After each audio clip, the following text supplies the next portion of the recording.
Good morning, Dr. Faiz Abazi ma'am, the director of UGC HRDC Centers, Aligarh Muslim University, and my colleagues who has participated in this program, a faculty induction program. The topic of today's presentation is income tax at a glance, and my name is Dr. Neeraj Kumar, Assistant Professor, Department of Commerce, Government Girls Degree College, Behat, Saran. First of all, I will introduce to all you the meaning of income tax and the history of income tax. Actually, income tax arises at that particular time when there was a military mutiny happened in 1857, and the Sir James Wilson, the governor of that particular time, has implemented this in 1860 after facing a lot of economical conditions to managing the condition at that particular time or area.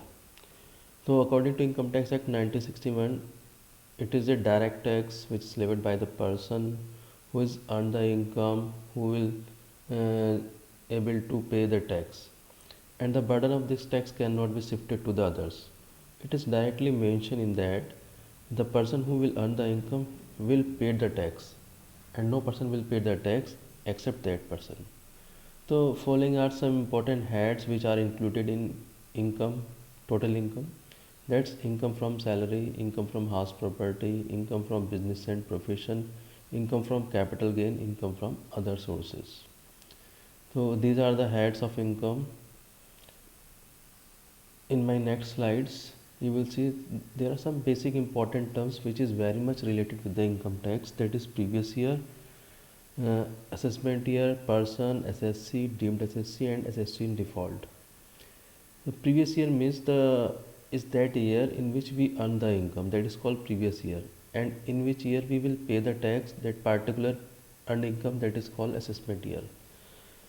For example हम कह सकते हैं कि mister x है, उसने 2021 और 22 में कमाया और उसने 2022-23 को टैक्स पेड किया, तो जिस साल हम कमाते हैं वो प्रीवियस ईयर कहलाता है, और जिस साल हम टैक्स पेड करते हैं वो असेसमेंट ईयर मीन्स कर निर्धारण वर्ष कहलाता है।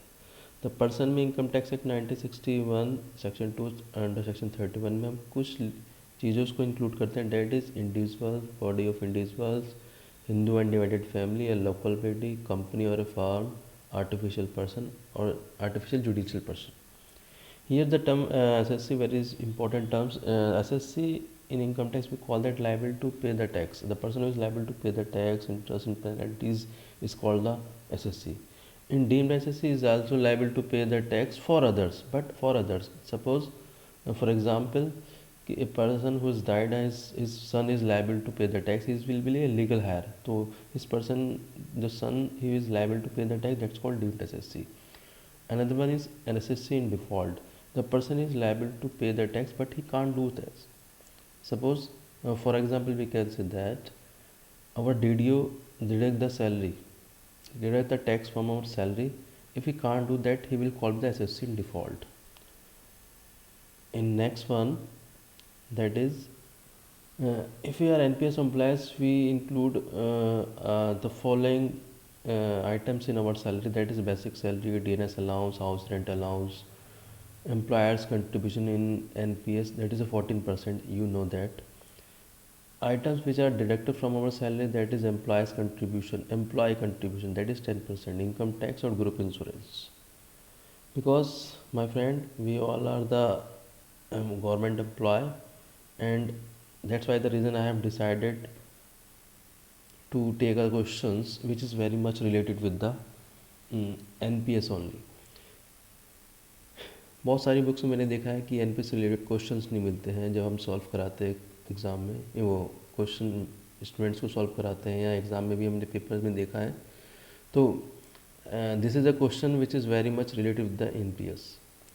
Here the calculation of what question in that basic salary is given, earlier of salary, DNS allowance, house rent allowance, employers contribution 14% of salary, और जो हमारा TD हमारा टैक्स डिडक्ट करता है एवरी मंथ सैलरी से, that is 5000 per month.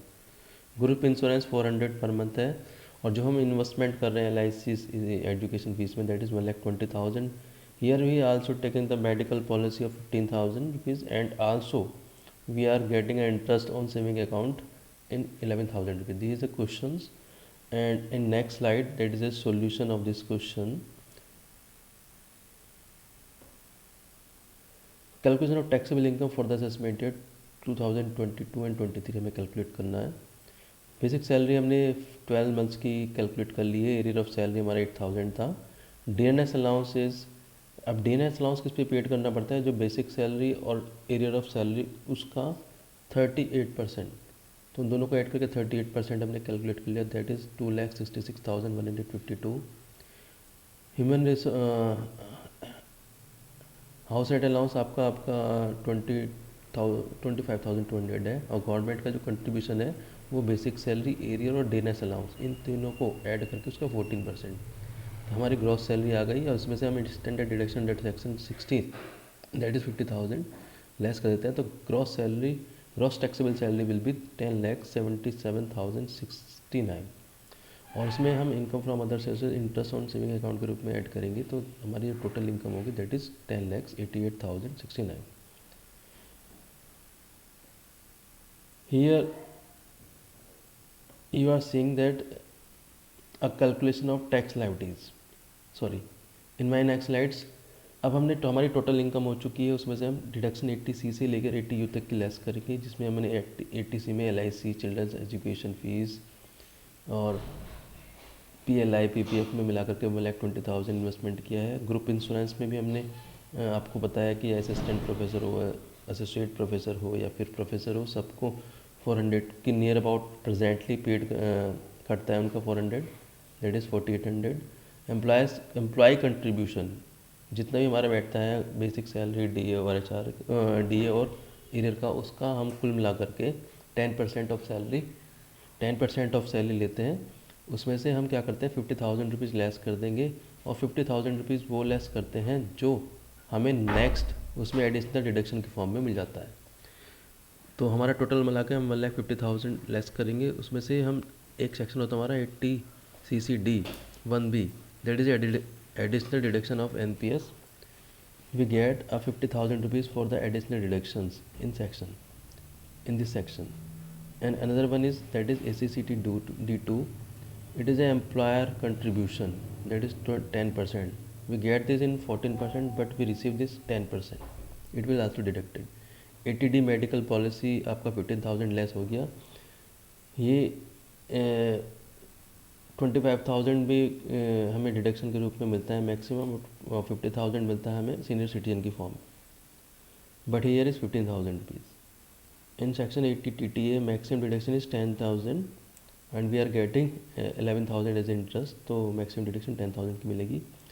80C से 80U तक की डिडक्शन हम लेस करने में जो हमारी टोटल डिडक्शन आएगी, टोटल डिडक्शन वो आएगी 3,21,655. अब इसमें हम क्या करेंगे, टोटल टैक्सेबल इनकम निकालेंगे. इसमें से जो हमारी टोटल इनकम थी उसमें से डिडक्शन लेस कर देंगे. तो हमारी टोटल टैक्सेबल इनकम आएगी 7,66,440. In next slide you are seeing the tax liability for the assessment 2023. पहले हम टैक्सेबल इनकम को राउंड ऑफ कर लेंगे डेसिमल तक. उसके बाद हम टैक्स कैलकुलेट करना स्टार्ट करेंगे. 2,50,000 तक नील होता है. नेक्स्ट 5 लाख तक आपका 5%, और next till your total amount 20%. और अगर 10 लाख से ऊपर जाता है तो उसका 30% टैक्स हमें इम्प्लीमेंट करना पड़ता है. तो ये टैक्स कैलकुलेशन है. इसमें 4% हेल्थ एंड एजुकेशन सेसेस में ऐड कर देंगे. तो हमारी टोटल टैक्स लायबिलिटी इतनी आ जाएगी. उसमें से जो टैक्स हमारा DTO ने एवरी मंथ काटा है उसमें से लेस कर देंगे. और जो हमारा नेट टैक्स पेबल होगा दैट इज़ 8,430. इसको राउंड ऑफ करेंगे तो ये होगा हमारा 8,410. Thank you.